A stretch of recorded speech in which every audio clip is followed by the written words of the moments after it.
Hello, hello, and welcome. Welcome on into the Swear Word. I'm your host, Brandon Swear, and hey, this is a podcast for the chilihead community, by the chilihead community. Regardless of your spice tolerance, this is the place for you.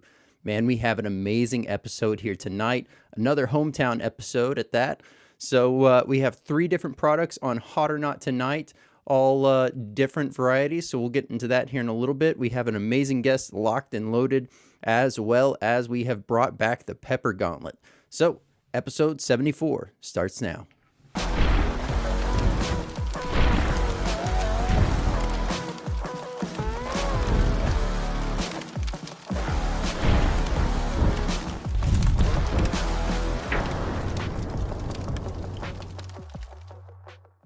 Hey, Swear Nation. Glad to have everyone here. Thank you for tuning in, whether you're on YouTube, Spotify, Rumble, Apple Podcasts. Thank you so much for being here. And hey, if this is your first time checking out the show, glad to have you here. We're continuing to grow the show, so share this out with other like-minded chili heads or individuals that are just curious about the world of spice. Up tonight, we have 3 products on deck for Hot or Not. We have a hot sauce, a salsa, and a beef jerky. All 3 of these products are from Smokin' Joe's. And then we have Joe Rawlins himself as our guest tonight from Smokin' Joe's Peppers and Sauce. And we'll be diving into everything Smokin' Joe's, and then we'll be jumping from there into a very fun game of Pepper Gauntlet. So don't forget you can play along on the game. So if you would have answered something different, maybe you would have picked a different winner. Go ahead and fire off in the comments and let me know down below what your thoughts would have been on that. Let's go ahead and kick it on over to Hot or Not.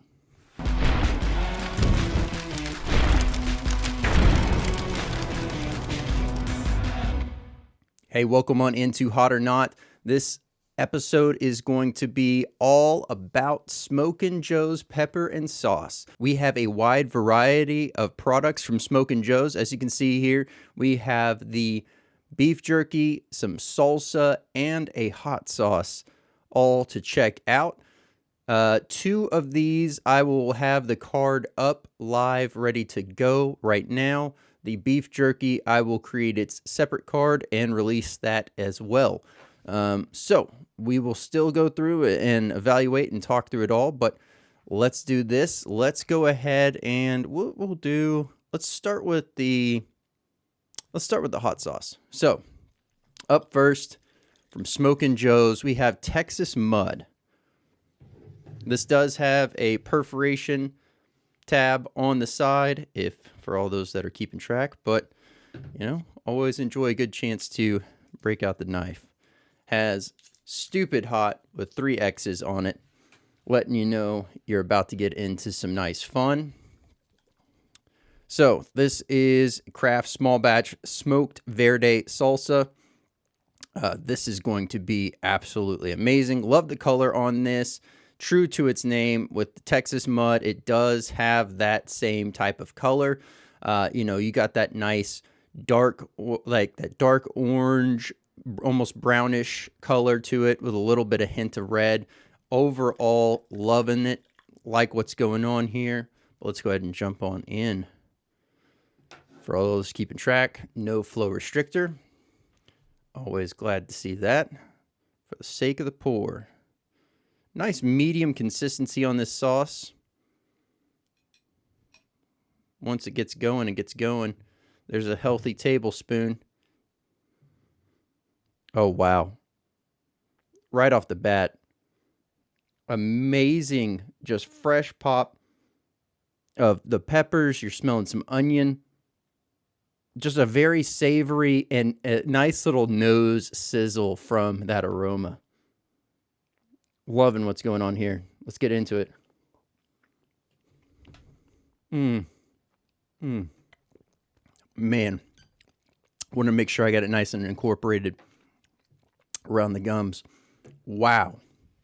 Right off the bat, savory is the first focal point that you're getting from this sauce. It is very bright, very savory. And then from there, you're getting a nice, what tastes like maybe some onion, some tomato, a little bit of garlic, and there's some spices going on there. I can't tell what those are.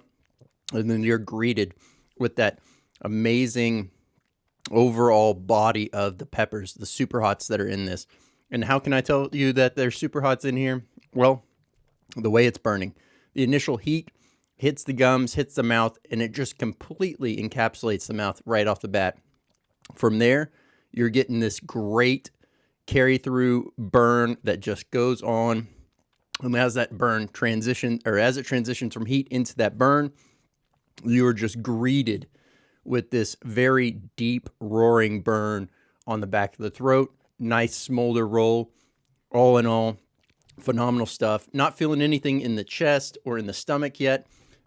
This is, if your tolerance is not there, this is going to definitely be one that has you asking that you probably didn't go so heavy. So moderation is key on this sauce. Definitely a phenomenal one. I mean, I'm already thinking of all the amazing things I can put this on.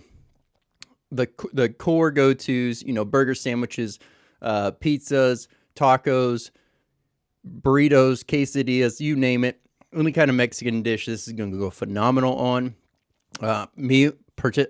Particularly, I'm already thinking how amazing this will go on some breakfast burritos, and definitely a burger, a nice greasy burger with some egg and some bacon, and lather that up. Oh man, I'm looking forward to that.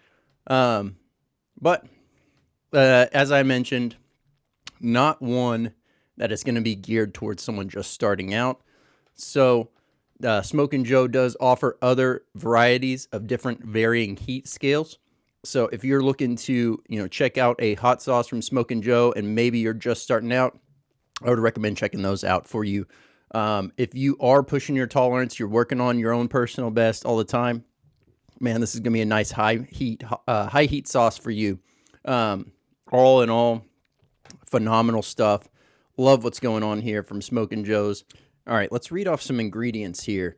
So this is Texas Mud from Smokin' Joe's. We have ingredients of tomatillos, onions, Fatalii peppers, lemon juice, lime juice, salt, garlic powder, and basil.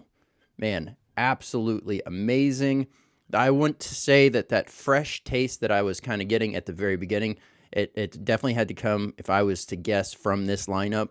That basil and that tomatillo, given that flavor. Absolutely amazing stuff here from Smokin' Joe's. Heat source is Fatalii. You heard that right. So a Fatalii Verde Texas Mud from Smokin' Joe's. All right, so let's get some of these read off here.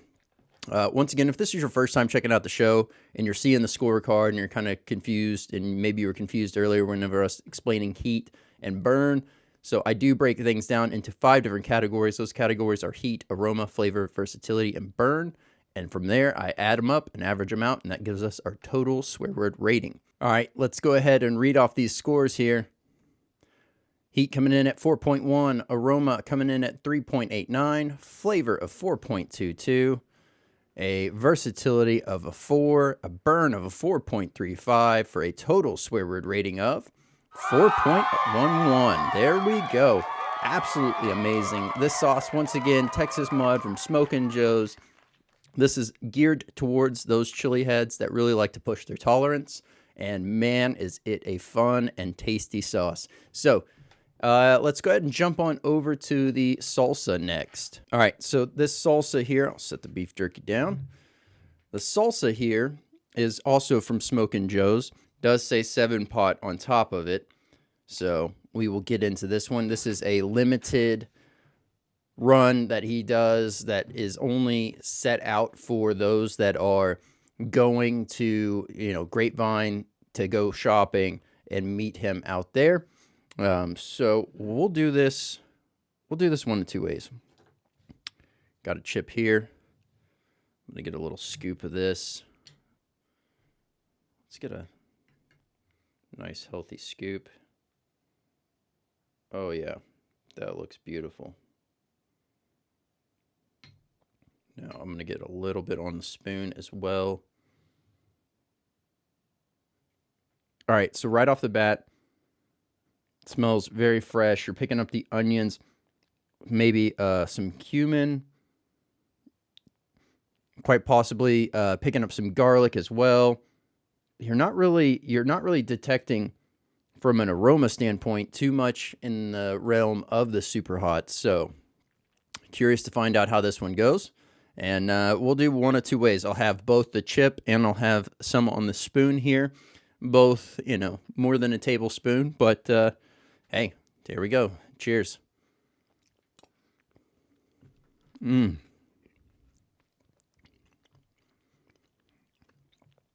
consistency on this is that more fine restaurant style. You're not having to worry about, getting a big chunk of just one ingredient. Everything is incorporated the whole way through. Absolutely amazing. Let's go ahead and try it on the chip.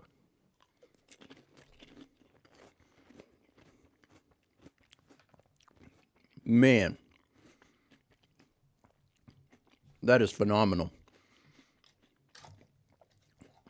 The flavors blend so harmoniously throughout this. The window of being able to, enjoy all the flavors before you are greeted with any kind of pepper taking over as far as either heat or flavor is just really a very nice wide open window right off the bat, which in the same turn can lend itself to being pretty problematic if you're not used to eating spicy things, super hot things. It's one that if you tried it just real quick and you're like, oh, that's not bad, and grab another big old spoonful before you let it all, come into play, if you will, you're going to get yourself, in the deep end of things. So, man, that is some tasty stuff. I would definitely say, once again, not geared towards individuals that are just starting out. If you are pushing yourself and, you're always working on your own personal best, once again, this is going to be a nice high heat salsa, much like the hot sauce before. Absolutely amazing stuff here. Great body, great texture, great feel. It holds onto the chip well. It's not runny. It has that nice balance between the juices and the overall meat of the salsa itself. So it's got that nice hearty chunk and nice flow. So, man, I can see myself using this on a lot of breakfast ideas as well as tacos and quesadillas. I might even see myself, getting some cheese enchiladas later, lathering that on top of them. Oh, man, I bet you that would be phenomenal. Let's do this. We don't have ingredients to read off, so let's go ahead and read off the scores. Scores coming in. We have heat of 3.9, aroma of 4.1. We have flavor of 4.12, versatility of a 4, burn of a 4.36 for a total swear word rating of 4.1.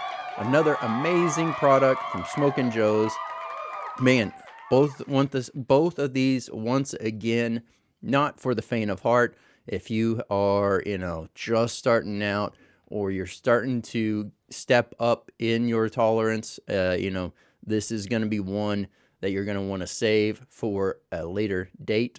This is definitely going to be geared towards those chili heads that are pushing it. I am absolutely just salivating. That is so tasty. I cannot wait to use this on some tacos and just my breakfast in general. Looking forward to that. We have one more product here, and let's go ahead and jump on over to it. It is going to be the Fatalii hot beef jerky, and let's go ahead and get this one cut. Use my handy dandy knife. Find a good spot to get it. There we go. Simple enough. Oh, wow. All right, right off the bat, phenomenal aroma. You're picking up a little bit of sweetness, a little bit of smokiness, maybe some onion on that. And then you're just smelling the amazing, beef aroma as well from the beef jerky. Go figure. But, all in all, not really picking up too much on the nose. Maybe a faint aroma of the Fatalii on the initial smell, but it is. Get a piece out of here, and we'll just talk about it. So it's done in little strips. So, if you're a flat beef jerky type of person, these are going to be in strips. However, these are much easier and snackable in that sense of having them in the strips like this, or in the sticks like this. So great texture, great flavor. Tasting a little bit of the like molasses.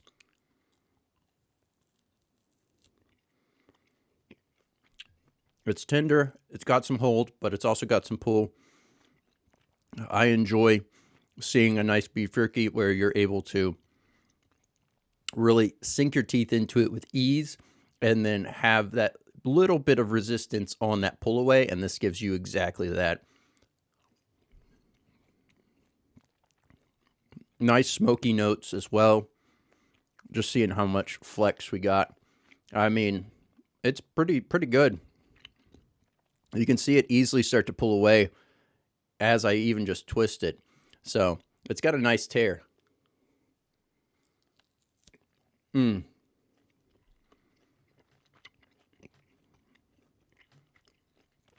Very savory, easily snackable.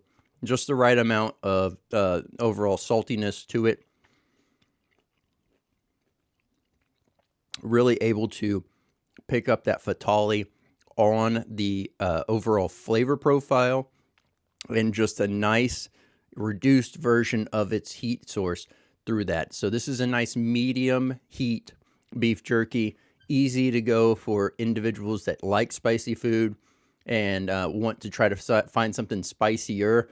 And, what better way than with Fatalii? It's often one of those peppers that aren't used quite as often as it possibly could and should. I really enjoy it. So, man, absolutely amazing.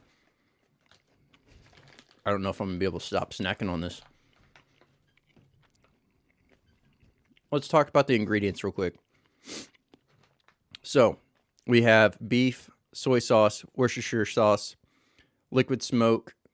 We have garlic powder, garlic salt, Fatalii pepper powder. Very limited ingredients, very well executed. Like what's going on. The beef jerky itself, it has a nice shine to it, but the great thing about it is it's not one that leaves a greasy residue on your hands, on your fingers, so you don't have to worry about that. Also, like I said, the chew aspect, to be able to bite into it, feel the heartiness of this beef jerky, and then be able to have a nice smooth transition of a nice pull and break on it. It is very relieving, very satisfying. It gives you that nice texture pop that you're wanting, as well as that great flavor pop. So, I mean, amazing stuff. Absolutely amazing stuff. Fatalii hot beef jerky from Smokin' Joe's. Absolutely amazing. You definitely have to get your hands on this. Phenomenal stuff. I know whenever I talked to him at his booth, and he said this was one of his hottest ticket items, is this beef jerky. So, I can definitely see that. It's quality. It's done right. And you can really taste the care and passion that goes into this. But let's do this. I have some categories in mind for how I would review and grade, say, beef jerky. So I will start up its own card for that and have it ready for the next time and have this card published and out there. But let's go ahead and jump on over to the interview.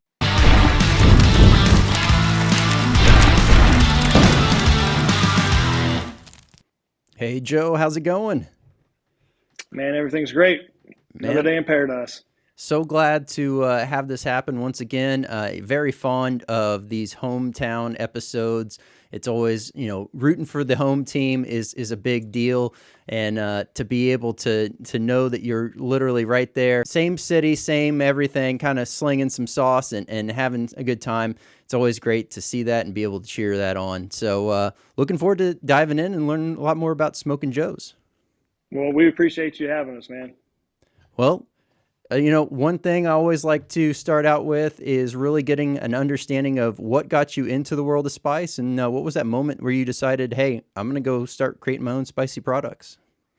Well, I mean, it actually happened when I was younger in the 80s and 90s. My uncle would always bring a habanero to all the meals. If we went to restaurants, home, or whatever, and he'd bring out his knife and he'd clean it and he would cut everything up. And my brother and I were always wanting to try it, but he would never let us. And as I got older and I got my own property, I had a doctor that told me, he said, "Hey, it might be best if you grew a garden." And I was like, "Okay." So my mother taught me how to cook a lot, and so we don't really go out to eat much. So I grew a garden, and unfortunately, nothing made it but my peppers. And back then, you didn't have the vendors like we do now. So I'd have to go to Home Depot and get a Bonnie plant. And so it was cayennes, it was habaneros. I think the hottest thing I had was a red Savina. And I grew one and gave it to him. I was like, here, Uncle Danny, try this. And he tried it, and he belly laughed so loud. And he said, "Boy, you need to learn how to grow some hot peppers." And at first I was kind of upset and I was kind of hurt. And I was like, man, I'm going to take this as a challenge. And it was early 2000s. I started researching, and the Butjolikia had just came out, the ghost pepper. And I was like, man, I need to find a way to get a hold of some of these. And I did. And the next season I grew them out. And I brought one over to my family's house when we were having, I think, a Thanksgiving. And he goes to cutting on it. And he tries it. And I mean, it lit him up. And he was pretty upset with me. And he said, "I'm never, ever eating another pepper. I'm never making fun of you for not growing hot peppers. I'm going to leave you alone." And so I continued to grow peppers. And, I just really, really, really enjoyed it. And I had a plethora one year. I mean, we had a great season. And I gave some to a friend of ours. And they were like, "Why don't you make a salsa?" I was like, "Man, come on. I'm barely a horticulturalist. I don't know what you're talking about." And they're like, "Well, come over. It's only 7 ingredients. I'll show you how." And they said, "Bring your peppers though." They were only able to get, like what I was saying, the habaneros and things. And so I brought it over and they showed me, and we kind of tweaked it a little bit and would take it to pool night, dart league, to the taverns and stuff. And man, people just would drink it. And so I was like, man, maybe I could do something with this. But all your friends tell you, "Oh, it's the best." Your friends Yep. will tell you the best. But when you really get out there with the people, they're blunt. And they'll tell you really what they think about it. And we won a few contests. And I was like, man, I'm going to try to see what I can do with this. And so we started making that one. It was the red one that we have. And, I did that for a while, and then I kind of ran into Capsaicin Crew on a forum. And they kind of like to trade and do things and see who can do the hottest of the hottest. And I just was blown away by what they could do. And I thought I could handle heat. And I realized I was their weakest link in the whole group. And so that's really what got me into it. And then seeing, all the things that they created, gave me, that's kind of the inspiration of what all the members kind of threw together. And I was like, man, I want to take this and be legal. And because right before that, I was selling outside one of my friend's restaurants. And a person came up to me and said, "I need to see your papers." And I'm like, "I'm an American citizen. I don't know what you mean by papers." And they're like, "Your FDA papers." And I said, "I don't have FDA papers." And they're like, "We can break these or you can go home." And I was like, "Well, I'll definitely go home." And so I took it home, found out about the FDA, did all the research. It took about 18 months to get everything where it was legal to where I could go places and actually, sell my product legally. And that's pretty much how I got started. Man, wild to think. So two things stood out. Obviously, the most recent that you just mentioned. This person that came up, were they actually like an inspector of some sorts, or were they just some random concerned citizen? One of the, like I said, it was a friend's restaurant. Hmm. And one of the restaurants down the street saw me doing it. And they called the health inspector.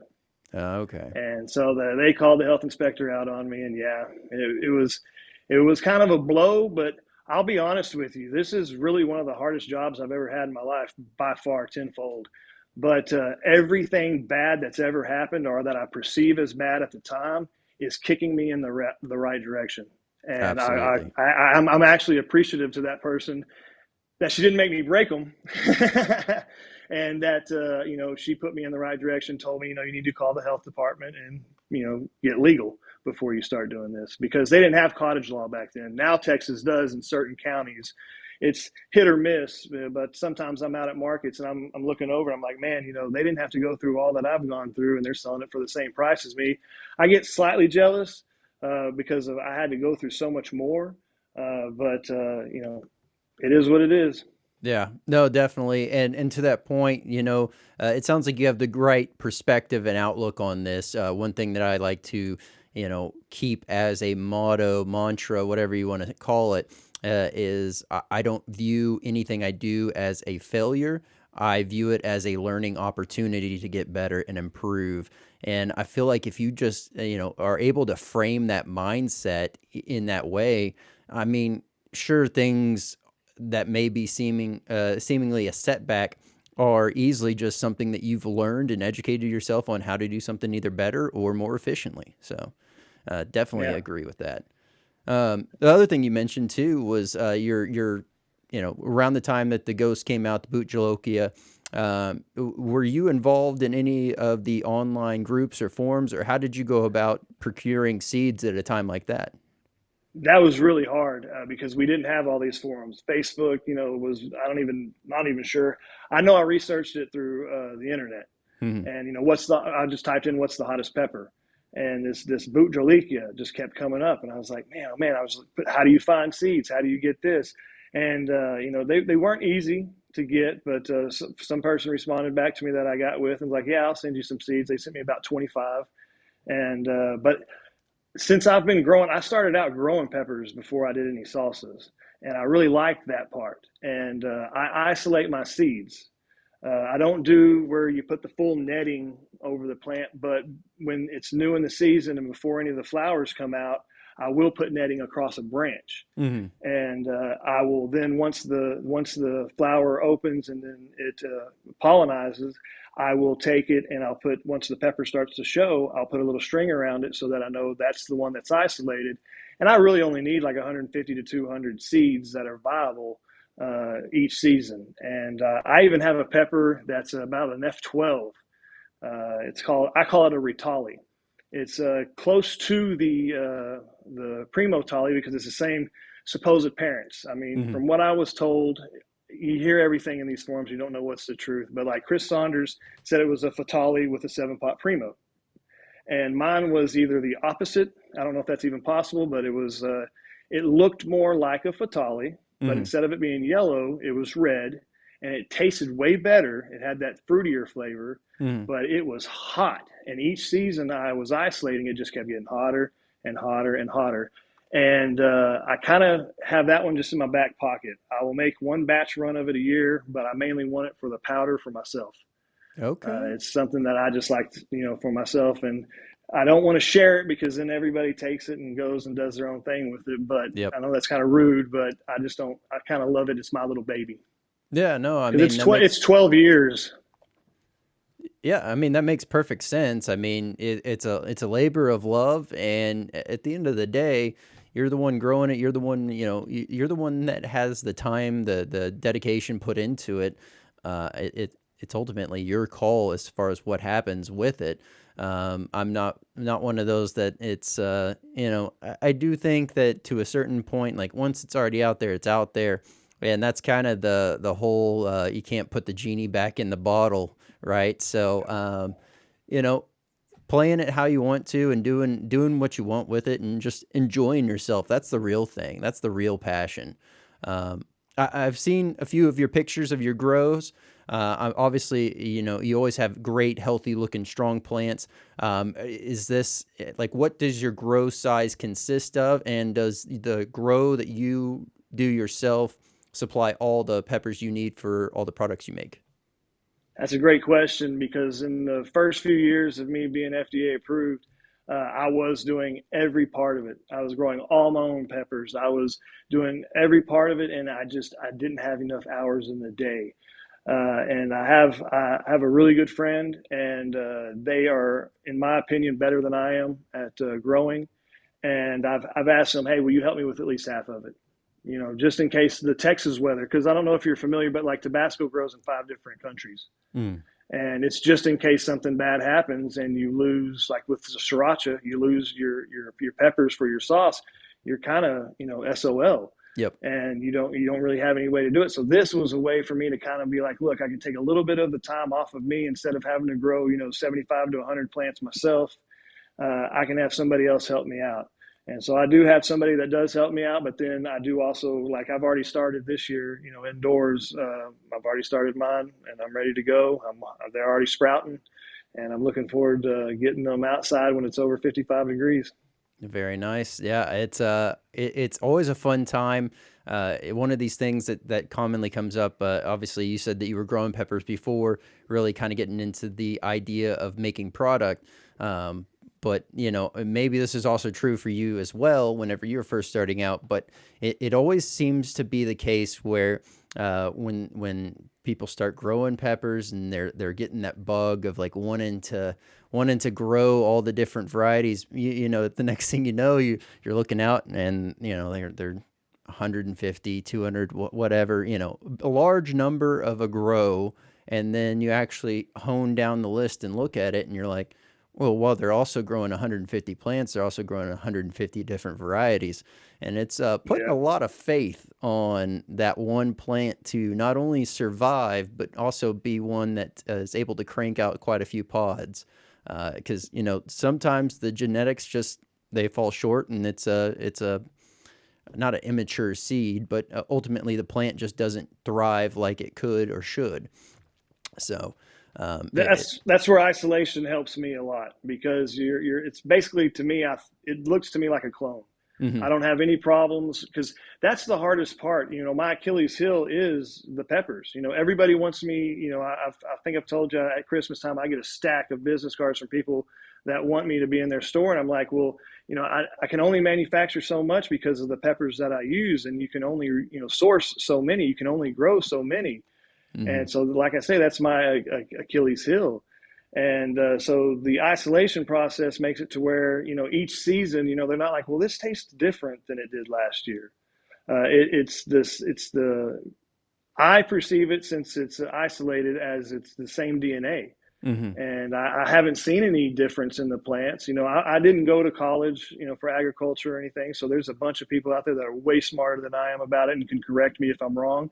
But in isolating it, I tend to get the exact same plant, and like you're saying, I get the same results. Like the KSLS pepper that I use for my mildish Verde, Mhm. that pepper can withstand the cold, the heat of Texas.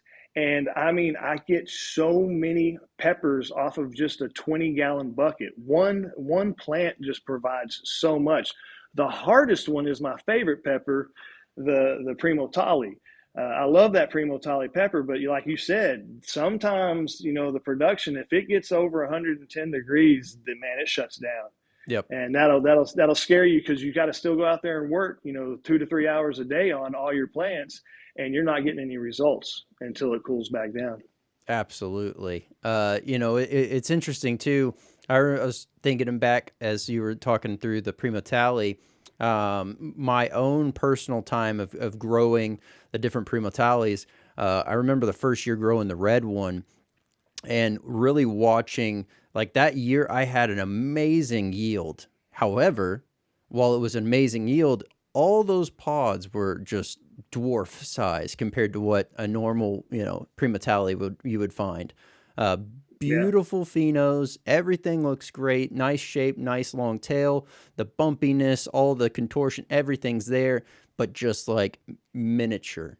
And I was happy. At least there was pods, right? And then the next year I tried to grow it out as well, and it was just polar opposite. Like, monstrous pods, but very little yield. And I'm like, okay, so there's something going on here. And finally, I ended up just sifting through and trying a few different ones. And anytime I saw like the seedlings start out and it just looked pathetic at jump, I just nixed it and started another one. And finally, that started to, as you're saying, maybe it was just one that had a better healthy genetics, and it ended up working out better for me. But to that same point, talking about peppers that are in Texas that grow really well, only speaking to my experience here, I've had great success with the brain strains. A lot of the Scotch bonnets, the Bohemian goats, which also makes sense why the KSLS is, thriving Yep, strong part of it. here. And then the Dorset Naga. I mean that ends up those were all really high producers for me.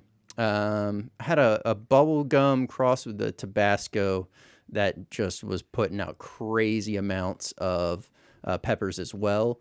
And what was it? There was a white ghost. Over the years, those have been the ones that have just like floored me with the amount that they were able to produce. Um, and yeah, it's really kind of hit or miss just because it gets so hot here in Texas. Yeah. It's kind of interesting. It takes like this, it's basically the polar opposite. It's just so hot that instead of it being winter and everything shutting down, it's midsummer, peak summer, and it's just shutting down. And there's not really anything you can do other than some shade cloth and hoping that everything holds together. But still, the ambient temperature is so hot. Everybody's telling me, put shade on it. I'm like, it's still 110 degrees outside. But like you were saying, I have to now limit myself. Before I was, making hot sauce, I was growing, like you said, just as many different varieties. Like you'll see people that start off and man, they're buying every type of seed they can get their hands on. But I was growing the ones that were going into my sauces, the Fatalii, the KSLS, the Primo Tali, and things like that. So, I have more of those now, like you said, I have more of them so that if one is not a great producer, then, hopefully, your other ones do come through and have a better production rate for you. But yeah, it is hit or miss. And like you were saying, before this last season, about 2 years straight, I mean, I was terrified if I was going to have enough peppers. It was so hot for 70 plus days. And, if it's over 100 degrees, those flower drops, I don't care. You need a greenhouse is the only way I can see you actually getting them to work in that temperature. Mm-hmm. And it's just insane. But before that, I've been growing over 20 years. And the latest I've ever had peppers before that was December 7th. And I don't know if you noticed when you were out at that Christmas event in Grapevine, but I still had peppers that I was selling Yep. in like December 15th, December 18th. I mean, I still had them coming up to almost Christmas. It was insane how long the grow season actually lasted this year. It was the bumper crop. It was after we had a pretty rough summer, Yep. but the bumper crop just blew up. Like I was telling you, I have like 20 quart size mason jars full of pepper powder now because that's all I could, really do with them. I'd already, made all the product I was going to make for the year. Hey, that's not a bad place to be. I mean, you can No, incorporate that pepper powder in your own personal use, or with other products. It's not yeah, it's a great place to be ultimately. So, not well, that's bad. where the beef jerky came from.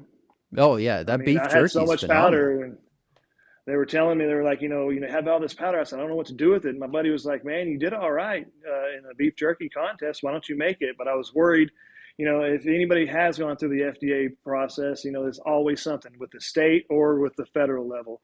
And I called, and they were like, well, if you have a manufacturing license, as long as you're producing it in a commercial kitchen, just put your license on it, make sure it's an FDA approved label, and you're good to go.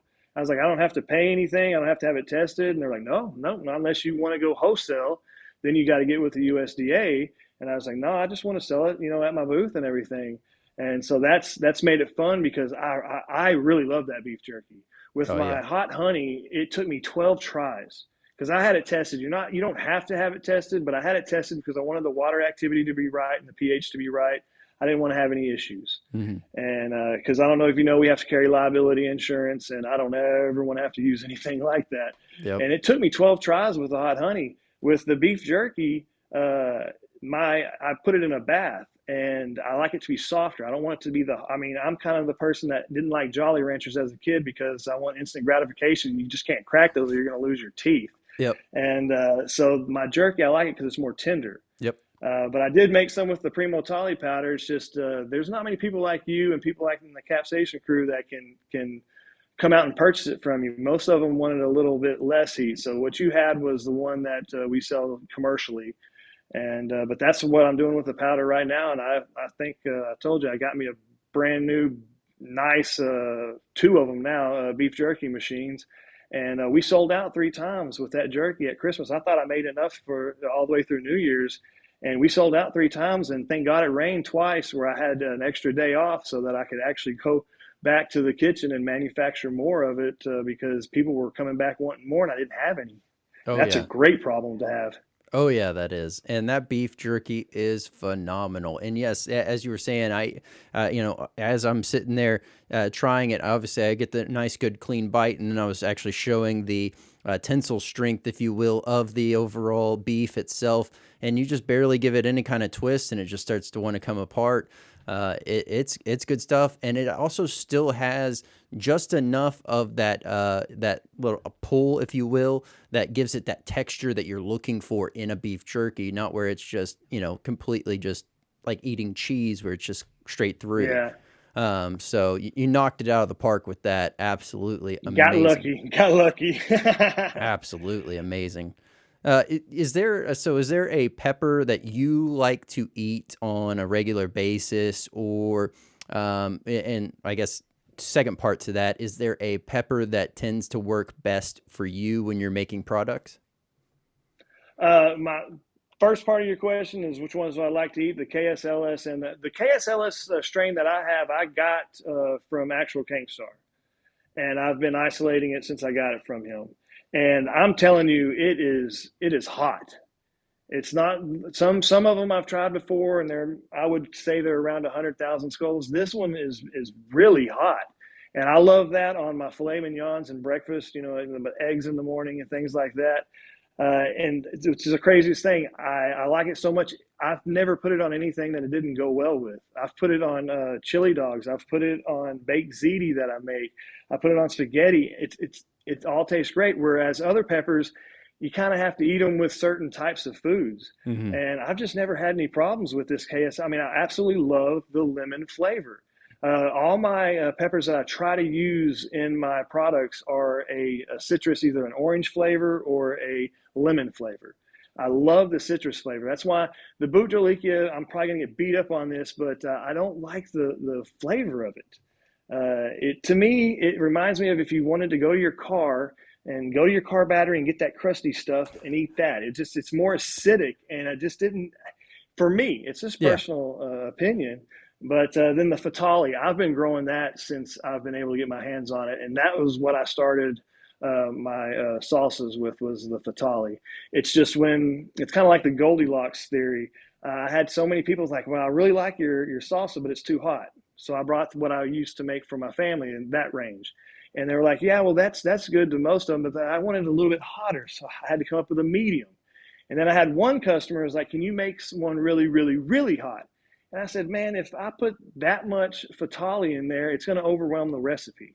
It's going to be so much pepper that the recipe is not going to come through." Hmm. And that's when I found the Primo Tali. And I actually picked that one up. I think it was from Jim Morrow. Chris Saunders had given it to him. And that's when I got that one. And I absolutely fell in love with it because I can still use that same amount of pepper, but I can get the heat that I'm looking for or what the customers are looking for. And I don't have to worry about overwhelming it. Like if you were just to get jalapenos or habaneros and just have to put like 3/4 of jalapenos, you're just getting pepper and you're Yep. not getting any flavor of the salsa. And I always want it to be flavor first and heat second. Yep. The lady that taught me how to make the salsa, she's, "Man, just make sure you don't bastardize it and make sure it's flavor first and heat second."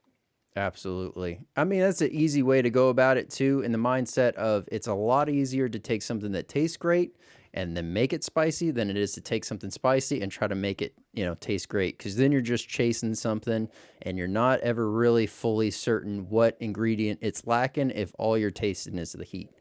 So, Exactly.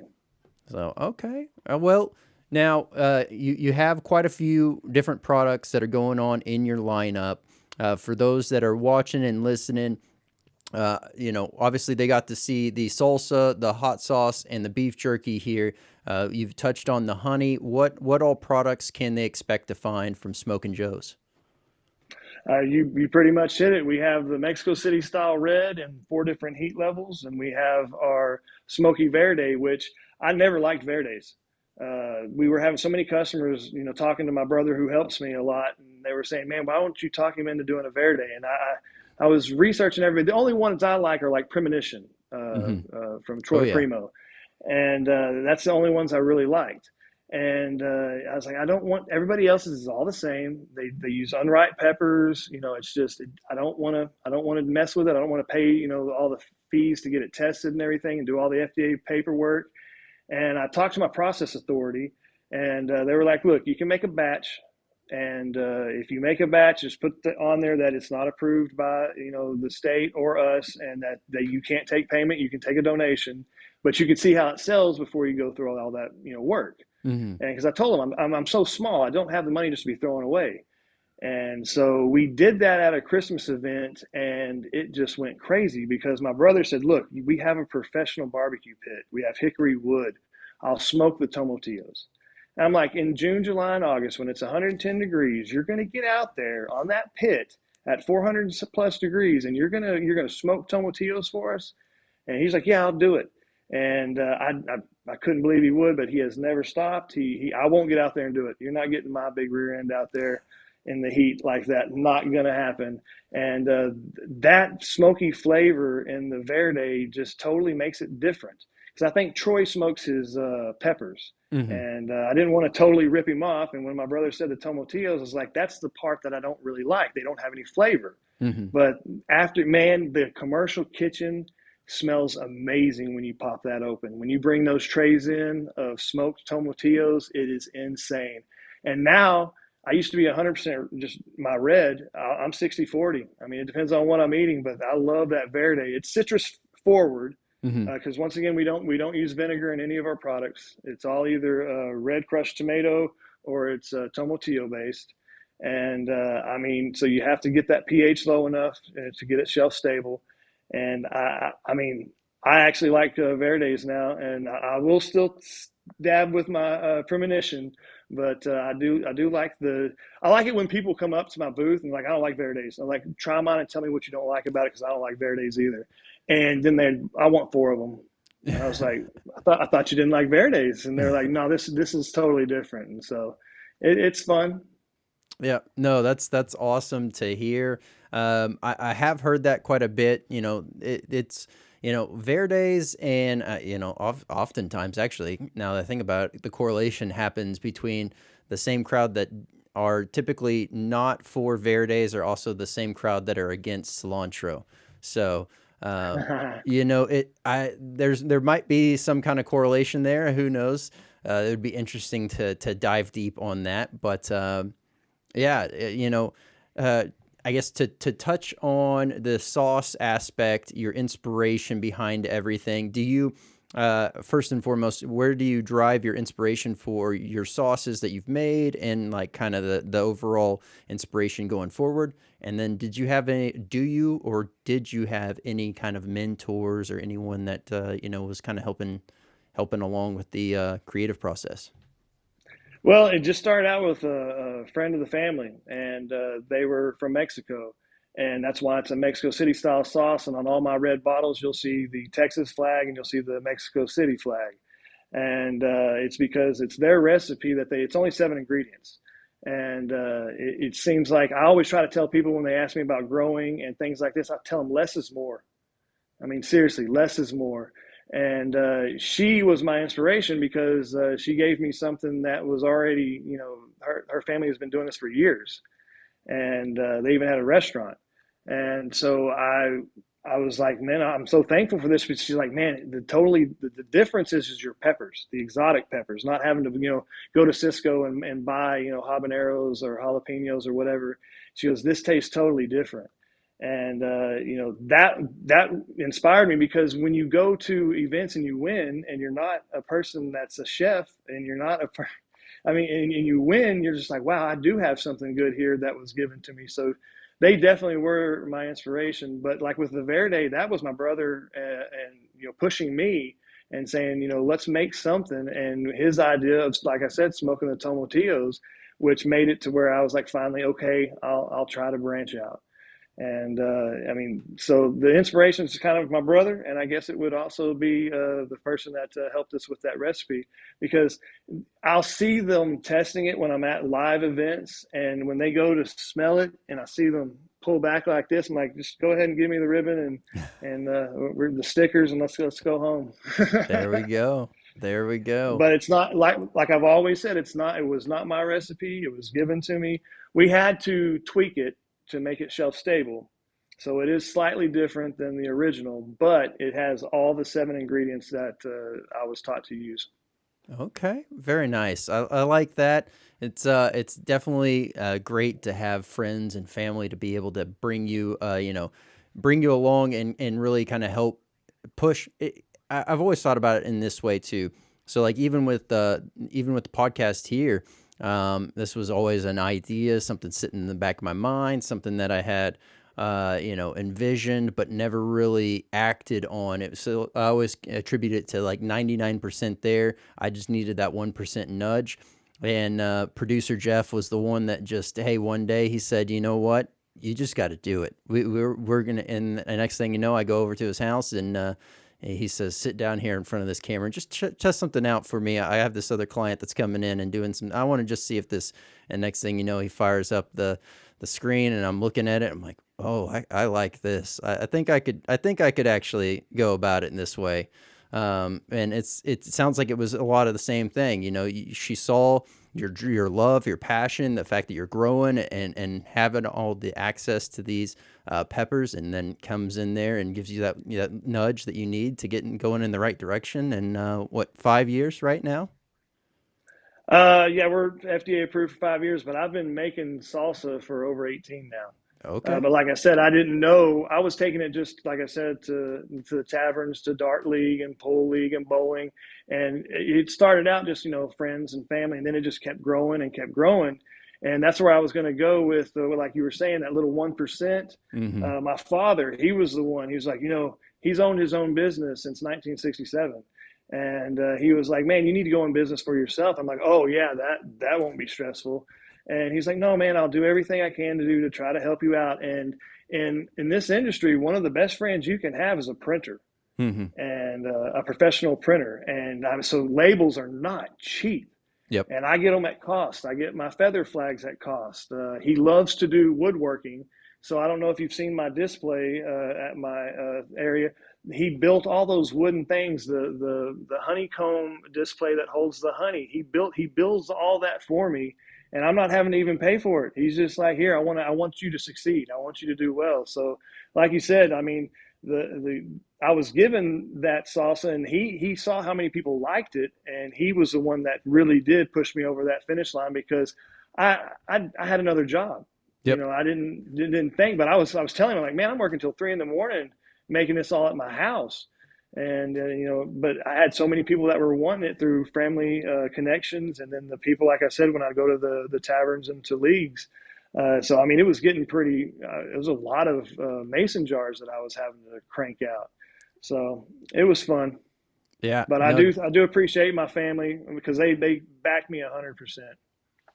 definitely. Yeah, he builds. So that's his collector's box that he builds. Yep, I knew I had seen it. I was trying to make sure I got it pulled up on screen here so that everyone can get a good look at what's going on. Yeah, no, I mean, beautiful woodwork. I was trying to find because I remember your honey actually sitting on wood. I guess carved out grooves for the bottles so they don't just kind of fall over. Yeah, I it's was trying right to. there behind that box. Yep, It's that that one. Oh, honeycomb right behind it. and it's not even.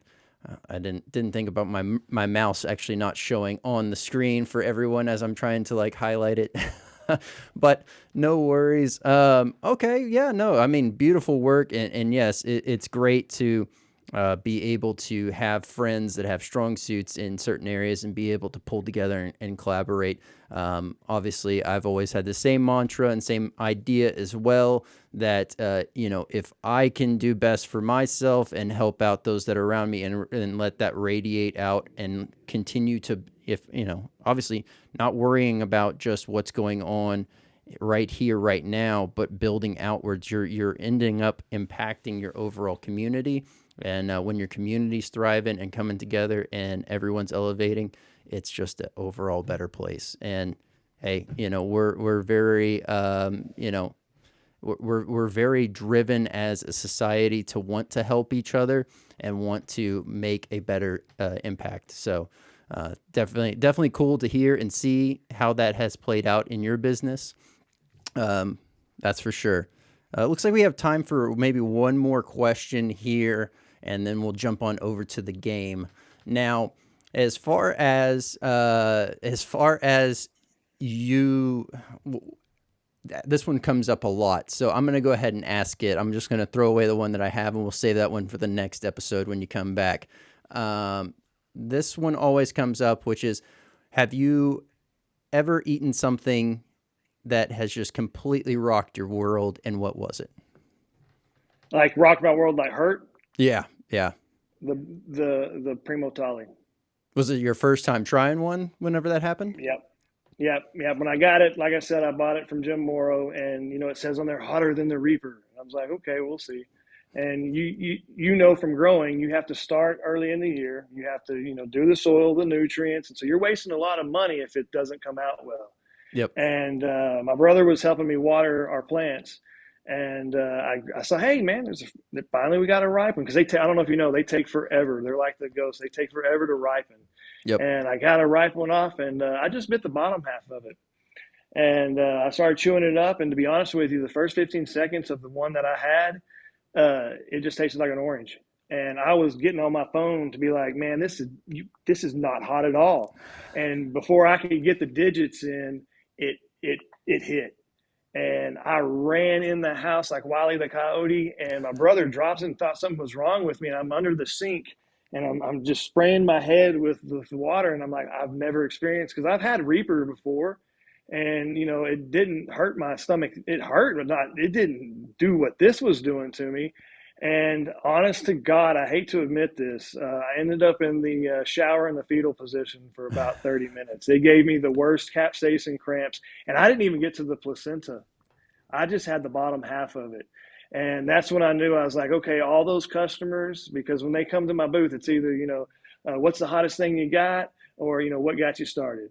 And now I knew I had something that I could use that would get it to the heat level that they could at least, because it's really hard when you're not using vinegar and it's all tomato based. And so it's really hard to get it extremely, extremely hot. And I knew that was going to work. But man, that rocked my world. And then I guess the first few times I did tinctures. Before I knew how much I could handle. I see people in that group that I was talking about, they're doing they're filling it all the way up to the bottle. Yep. And they're going, I'm like, all right. And they taught us how to do it. And I made my own. It was my first batch. And I go to after, oh man, but still that lit me up, but it didn't do what that Primo Tali did. That Primo Tali, I don't know if it was empty stomach. I don't remember any of that, but that literally, I was in the shower for a while, not feeling too great. Man, oh man.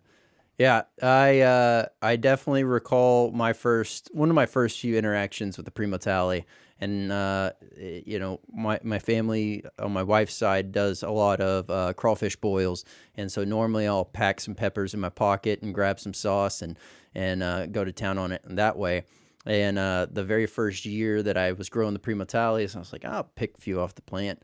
So I picked a few, and I had two Primo Talis and a Primo, and I think I brought like a Scotch bonnet or something else, right?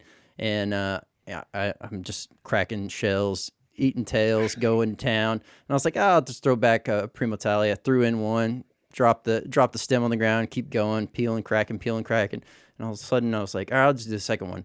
And I eat the second one. And as I get the second bite down on the second pod, all of a sudden the heat started spiking. And I was like, I guess that is hotter than I was expecting. But, and I remember just having to stop eating crawfish for a minute because of all the seasoning on the crawfish itself was just exacerbating the burn. And so I just kind of let it ride out. And after that, I was like, all right, well, these things may be miniature, but man, they still pack a nice punch. they'll sneak up on you. I mean, like the yellow fever, I'll tell people that when I that buy the hot sauce with the yellow fever, I'm like, that one plateaus. As soon as you get the heat, that's all you're gonna have. That's all the heat is gonna be. But I'll have people that'll come up there and they'll try the other one. And I'm like, they're like, hey, it's not that hot. I'm like, I'm watching my clock. Give them 45 seconds. Let that thing keep going because at 20% you think it's over. No, it just keeps on climbing and keeps on climbing. And it's Yep. funny to watch them when they walk off and they're just I can see them, in pain. And they were like, "Oh, this isn't hot." And I was like, "Okay, let's give it a little bit." Yep. Because I don't know if you were there, but I would bring peppers, and I'd let you. You could have any bottle that you want off my table if you can hold it down for 5 minutes. If I can have the video, because we need content, Yep. and so I'll put it on my Facebook page, and I'd have people that would come up there and they think, no, man, I can handle this. And you watch them and at like the 2 minute mark, I mean, you almost feel sorry for them. But like I tell them, I don't care if you win or lose. Either way, it's content for me. But it's fun to watch somebody else experience that for the first time. Oh yeah. Oh yeah. Definitely. All right, let's do this. Let's go ahead and jump on over to the game. All right, let's do it. All right, so here we go. We have the Pepper Gauntlet. This is iteration number 9 for everyone that's keeping track at home. So this is going to be very fun. It's always a fan favorite, if you will. So we will dive in and go to town. I'm going to show you first off.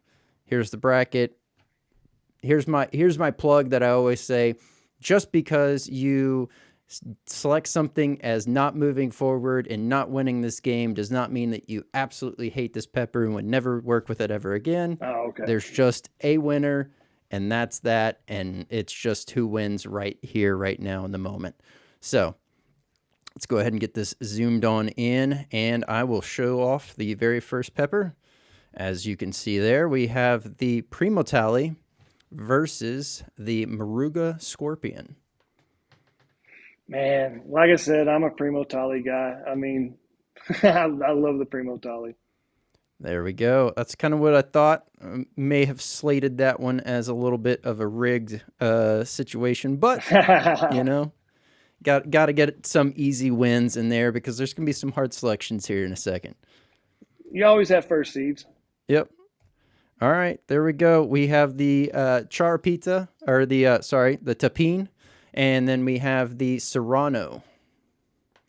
I got to go with a Serrano. All right.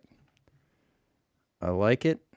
Easy selection, moving along very nicely. And up next, we have the Fatalii versus the M.A. Wartrix. Yeah, Fatalii. I've been growing that for years.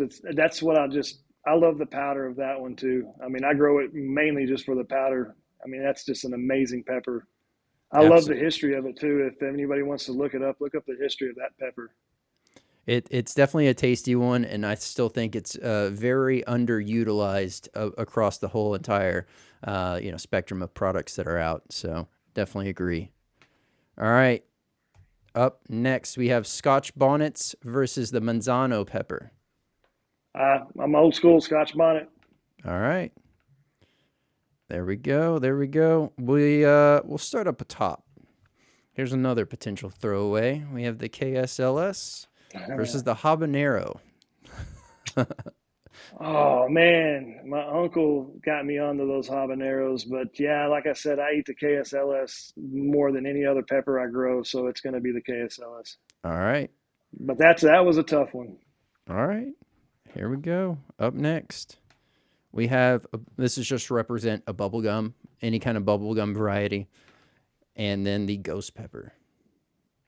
I do not like the ghost pepper. Bubblegum, 100%. All right. You can still get pretty fruity on the bubble gum, so that definitely makes sense tracking what you said earlier versus your selection here now. All right. Here we go. We have the Big Mustard Mama versus the Reaper. Yes, Big Mustard Mama.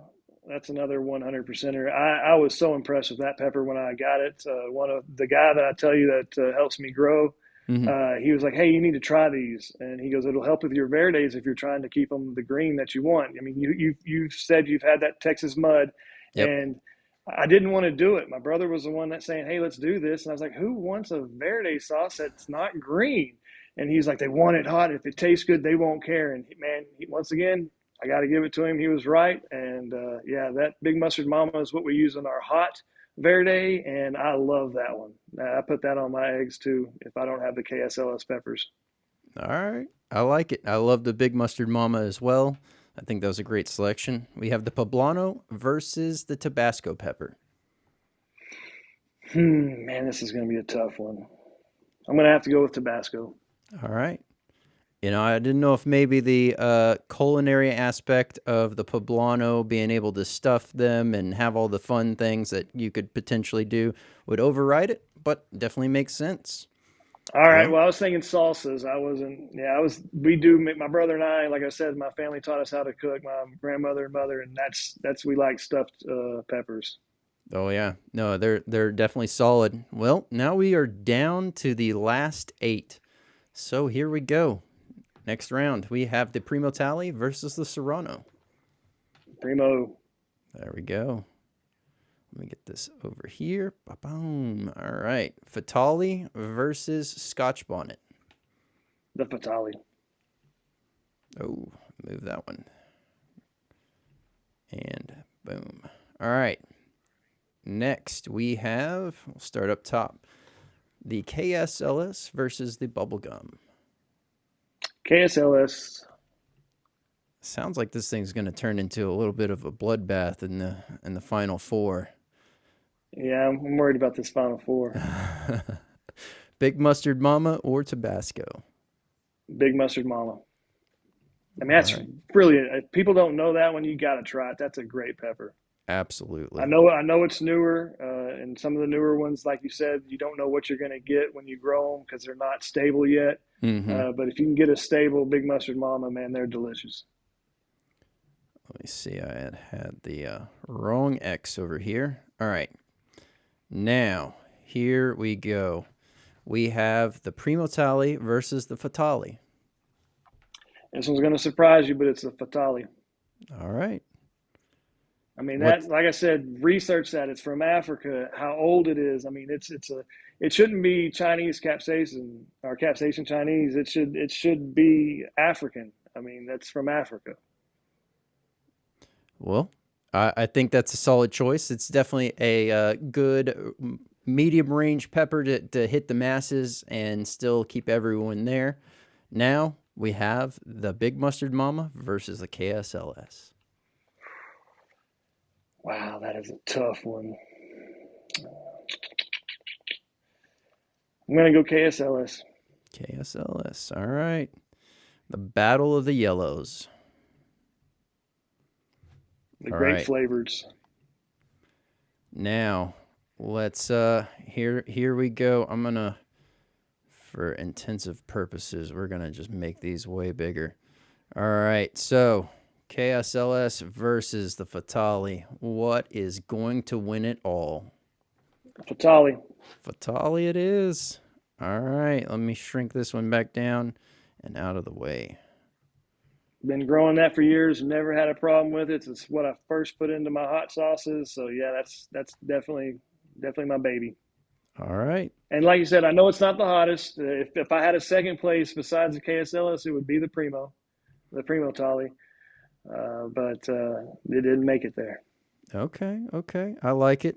And hey, there we go. The Fatalii wins, and we are off to the last fun little bit here. Hopefully that was enjoyable for you. I like to break up the end of the interviews with a fun game, kind of free up the mind, if you will. And yeah, now's a great point where you get to impart a nugget of knowledge for others that are watching, listening, that may want to branch off into the field of creating their own spicy product. What would your nugget of knowledge be for those individuals? Well, like I've always said, less is more. And then, always don't try to do it all at one time. And my best advice, I did it all myself. I called lawyers and this, that, and the other, and people that you could pay to do it for you. When you go through the whole process yourself, you tend to have a better knowledge of what you're actually doing. And that's exactly what I would tell somebody, and I always tell them, if you're going to try to start with salsas, even I don't know exactly what the orders of operation are with your process authority, but I always say send it off for testing first before you start paying for everything else. Send it off to Texas A&M here in Texas, and have them do the test, and then have the lab do the test. And if everything comes back good, then start doing all the other hard work of having to take the college to the food course, taking all the other steps with the FDA, and then having all finding you a commercial kitchen, get the equipment. I mean, there's so many things you got to actually, and like I've said, liability insurance. There's so many things they don't think about that you're going to have to do. And if you don't start with that first part of making sure your product is actually something you can even sell, then you're going to be wasting so much time and then wishing you had. And I hate to say this, but if you're going to stay small, don't co-pack. Please don't co-pack. I'm sorry for all the co-packers out there. I'm not trying to ruin your business, but I feel a person's product more reflects who they are. And if you are doing all the work, you're going to do a better job. They're not going to do as good of a job as you if you're paying somebody else to do the work for you. Very well said. Do you have anything else you want to share with those individuals that are watching and listening? And also, where can they find you and how can they get a hold of you? Well, I have a shop tab on my Facebook business page. We've tried we've tried web pages and everything. They charge so much for shipping, and they don't know, California versus this. So I'm honestly the custodian to the president. Every package that goes out through me. So when I give out my cards to customers, I always tell them, every number on there, every email is going to come to me, and I'm the one that's going to handle it. You can go through the shop tabs and order, and I will make sure it gets out the very next day, because that's what I do. Once 7 p.m. happens, that's why I stay up so late. I'm boxing up everything for the next day. But you can call, text, email. We like to send it out. I like to hear from my customers. But that's the one thing I really love, and the reason I'm not scared right now, as I was the first 2 years, is my retention rate of my return customers.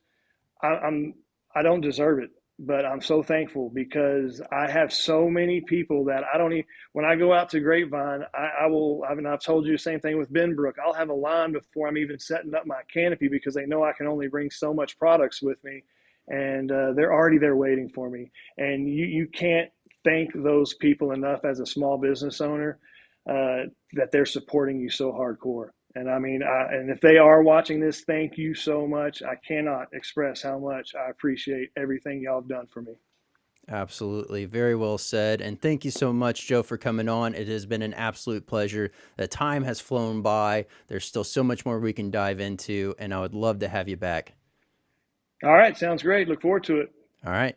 And once again, thank you for having me on your podcast. I really appreciate you taking the time and meeting with me. And when you met me, I told you, look, I'm working so hard at this event. Give me until this date in January. And you didn't, hit me up before then. You hit me up right at the right time and made it where this was going to work. And I'm so glad. I've had a blast. This was so much fun, and I hope you continue success. And thank you once again for having me out and promoting me and making this was fun. I had a blast. Well, I'm glad, and thank you so much for that. Joe, thank you so much for coming on. It was an absolute pleasure having you on here. Look forward to having you back. If you would like to keep up with Smokin' Joe, I'll have the links directly down below so you can keep up with him. If you would like to pick up some of his amazing products, you can go straight to Facebook or reach out to him, and he will get that squared away and also on over to you. So, man, once again, thank you so much, Swear Nation, for being here, being active, and being a part of it. I could not do this without y'all. Do not forget, new episodes drop every Tuesday and Thursday night at 8 p.m. Central. I would like to give a shout out to our sponsors, webdx.one. If you are looking to upgrade your website and have a better overall social presence when people come to find your business, highly recommend checking out webdx.one for all your needs, as well as they're able to help with automation for your small and medium-sized business to really make it sing and take some of that load off of you. If you are looking to grow your brand, start your brand, you hit a bump in the road, highly recommend checking out podvision.io for all your needs. Could not do this without them. So thank you so much. Episode 74 is in the books. I'm Brandon Swear, and from everything from the world of hot, this has been The Swear Word.